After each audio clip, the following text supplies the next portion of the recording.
Hello everyone, welcome to my another mini blog. সকালবেলায় কিন্তু ব্লগটা স্টার্ট করে দিয়েছি, আর নিচে গিয়ে দেখছি মা গাছে উঠে পড়েছে কালো জাম পাড়ার জন্য।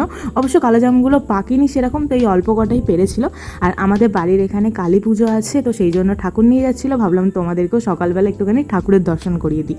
তো যাই হোক, তো আজকে আমি ফ্লিপকার্ট থেকে কতগুলো জিনিস কিনেছি, মানে আজকে ডেলিভারি দিয়ে গেছে, তাই ভাবলাম তোমাদের সাথে শেয়ার করি।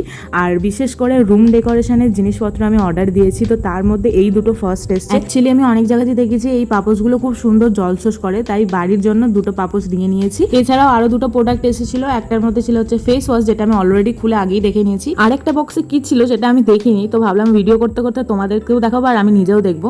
আর এটাতে ছিল হচ্ছে ল্যাক্টোক্যালামাইনের একটা ফেস ময়শ্চারাইজার জেল। যেহেতু প্রচন্ড পরিমাণে গরম পড়েছে আর আমার স্কিন তো মানে মারাত্মক লেভেলের সেন্সিটিভ স্কিন, দেখে বুঝতেই পারছো কত একনে বেরিয়ে গেছে অলরেডি এই গরমের চক্করে। ব্যাস এই কটা জিনিসই এসেছিল আজকে, তাই তোমাদের সাথে শেয়ার করলাম। ভিডিওটা ভালো লাগলে অবশ্যই লাইক করো, শেয়ার করো এবং কমেন্ট করো। দেখা হচ্ছে নেক্সট ভিডিওতে।